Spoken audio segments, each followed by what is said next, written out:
नमस्कार। जीतन राम मांझी की जीभ काटकर जो भी ब्राह्मण का बेटा लाएगा उसे 11 लाख रुपए इनाम और जिंदगी भर लालन पालन करने का जिम्मा मैं लेता हूं। ये बयान गजेंद्र झा का। गजेंद्र झा बीजेपी और हिंदू महासभा के नेता थे। इस बयान के बाद बिहार की सियासत में भूचाल आ गई। लगातार बयानबाजी का दौर शुरू हो गया। कार्रवाई की मांग उठने लगी गजेंद्र झा पर। कहा जाने लगा कि किसने मां का दूध पिया है जो जीतन मांझी की जिह्वा काट ले।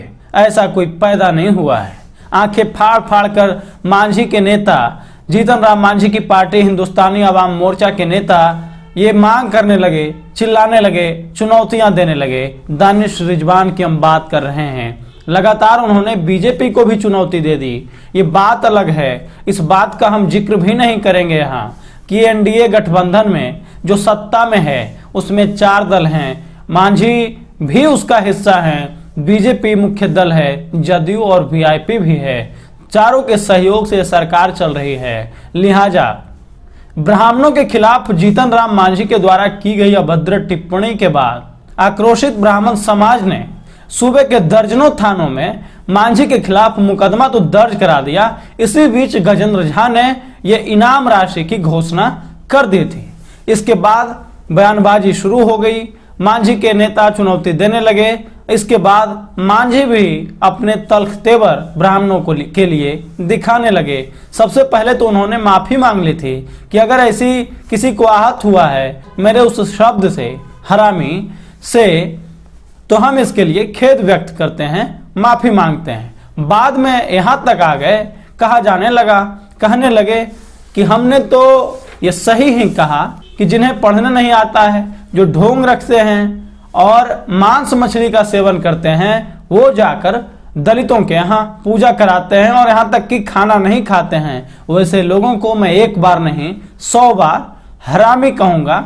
ये सियासत को उस मोड़ पर लाकर खड़ा कर दिया गया है जहां से ये समझना और किसी के बयान को गलत ठहराना काफी मुश्किल है। क्योंकि मांझी ने ट्वीट करते हुए लिखा था कि मैं ब्राह्मणों के खिलाफ नहीं हूं। बाद में भी उन्होंने कहा और बाद में उन्होंने तर्क भी दिए। जिस तरह से इस देश में हिंदू और हिंदुत्व को लेकर तर्क दिए जा रहे हैं, उसी प्रकार से उन्होंने कहा कि मैं ब्राह्मणों के खिलाफ नहीं हूं, लेकिन ब्राह्मणवाद विचारधारा के सख्त खिलाफ हूं और इसका मैं विरोध अंतिम सांस तक करता रहूंगा।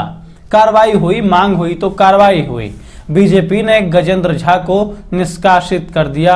अब वो बीजेपी के हिस्सा नहीं है। इस पर गजेंद्र झा ने अपनी राय रखी है। उन्होंने कहा कि हमें इस बात की तनिक भी मलाल नहीं है। मैं अपनी बात पर कायम हूं, क्योंकि ऐसे नेताओं के लिए उनका ये जो घोषणा था, वाक्य था, उन्हें तनिक भी मलाल नहीं है पार्टी से निकाले जाने का।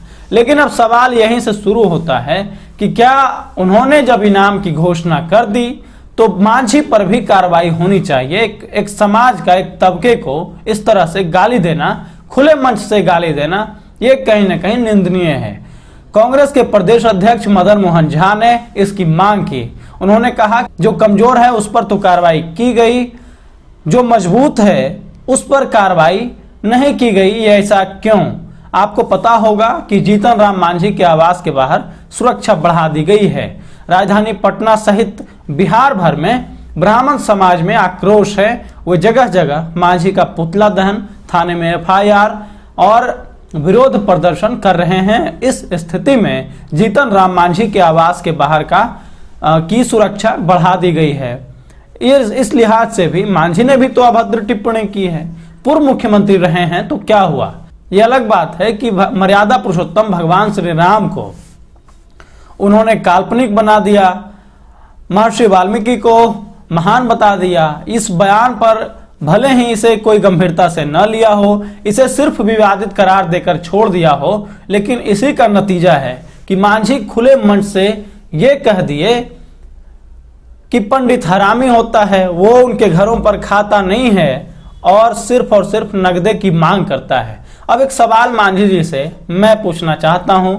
मैं ये पूछना चाहता हूं कि बताइए, आप ठहरे दलित, इसमें कोई आपत्ति मुझे नहीं है, क्योंकि जिस दौर में जिस तरह का बयान जीतन राम मांझी ने ब्राह्मणों के लिए दिया है, शायद अगर इस देश में अभी कोई बड़ा नेता या कोई पंडित ही, कोई ब्राह्मण ही दलितों के लिए ऐसे अपशब्द कहे होते तो तमाम भीमराव अंबेडकर के जितने ग्रंथ हैं उसे निकालकर ये दलित सड़क पर आ गए होते। कितने एसटी एससी धाराओं के तहत उस नेता के खिलाफ या उस शख्स के खिलाफ जो भी दलितों पर इस तरह की टिप्पणी करता उस पर सैकड़ों एफआईआर हो गए होते, लेकिन जीतन राम मांझी की सुरक्षा बढ़ा दी गई है। अब मेरा एक सवाल यह है, अगर आप ब्राह्मणों को अपने घर पर बुलाते हैं, क्या इसी उम्मीद से कि दलितों के यहाँ ब्राह्मण खाना खाए? खाना खाना या न खाना आपकी अपनी स्वेच्छा है। आप वरिष्ठ राजनेता हैं, आपको किसी गठबंधन में सहमति देना है, साथ देना है, यह आप तय करते हैं। इस पर कोई दबाव तो नहीं है। किसका एजेंडा अच्छा है, किसकी विचारधारा अच्छी है, यह आप तय करते हैं। हम तो चाहते हैं कि आप महागठबंधन के साथ होते, हम तो चाहते हैं कि आप देश के किसी और गठबंधन के साथ होते, लेकिन आपने बिहार में एनडीए गठबंधन को चुना है। ये आपकी निजी राय है। ब्राह्मण आपके यहाँ जाते हैं आपके बुलाने पर, तो आपके यहाँ वो केकड़ा और चूहा खाने के लिए नहीं जाते हैं, वो पूजा कराने जाते हैं। जाहिर तौर पर अगर वो नगदे मांग लेते हैं तो इसमें क्या आपत्ति है? अगर आपको आपत्ति है तो खुले मन से आपको गाली देने का अधिकार किसने दिया? पहले आपने माफी मांग ली थी, वो ठीक था। बाद में फिर से आप क्यों अड़ गए कि हमने उन ब्राह्मणों के लिए कहा है जो ऐसा करते हैं? क्या जरूरी थी? ऐसा नहीं लगता कि आप ब्राह्मणों के खिलाफ ये लड़ाई सिर्फ और सिर्फ आपकी इस हरामी शब्द के इस्तेमाल को लेकर नहीं है? क्या आपको नहीं लगता है कि ये ब्राह्मणों के प्रति आपकी नफरत है? कहा जाता है कथित तौर पर कि ये पहले के दिनों में दलितों के साथ बहुत अत्याचार हुआ, लिहाजा आपको आरक्षण मिला। अब उसी आरक्षण का नतीजा है कि आप इस समाज में साथ साथ चल रहे हैं, साथ साथ बोल रहे हैं। आप जब ग्राउंड जीरो पर भी जाकर देखेंगे तो देखेंगे कि पहले जैसी स्थितियां नहीं है, सब साथ हैं, ऐसी कोई भेदभाव नहीं है। जाति सूचक शब्दों का इस्तेमाल तक नहीं किया जाता है। इसी का तो नतीजा है कि आप अभी कंधे से कंधा मिलाकर बिहार में सरकार में हैं। बावजूद इसके आप अपने लोगों को भी अगर गाली दिए तो यह भी अपमानजनक है। आपको अपने लोगों से भी माफी मांगना चाहिए। बड़ा सीना तान कर आप कह रहे थे कि हमने ब्राह्मणों के लिए नहीं कहा, हमने तो अपनी जाति के लिए के लोगों के लिए कहा। मदन मोहन झा की ये मांग बेहद उचित है। इसे लेकर सरकार को विचार करना चाहिए। कोई भी दलित का नेता है क्या संविधान में दिए गए अधिकारों का इस तरह से हनन करेगा कि खुले मन से किसी को भी गाली दे दे और उसकी जो परंपरा है उसे लेकर उसकी भावनाओं को आहत करे? इस देश का बड़ा तबका सत्यनारायण भगवान की पूजा करता है। इससे आपको आपत्ति है, आप अपनी आपत्ति को जेब में रखिए, आप अपने भूइया बाबा का पूजा कीजिए, हमें कोई आपत्ति नहीं है। लेकिन सनातन धर्म में सत्यनारायण भगवान की पूजा की जाती है, इससे आपको क्यों आपत्ति है? ये नफरत ठीक नहीं है मांझी जी, इसे दूर करने की जरूरत है। हम साथ साथ हैं, हम साथ साथ चलेंगे, ऐसी कामना करते हैं। बहरहाल आप तमाम दर्शकों से अनुरोध है कि इस वीडियो को शेयर करें, हमारे चैनल को सब्सक्राइब करें।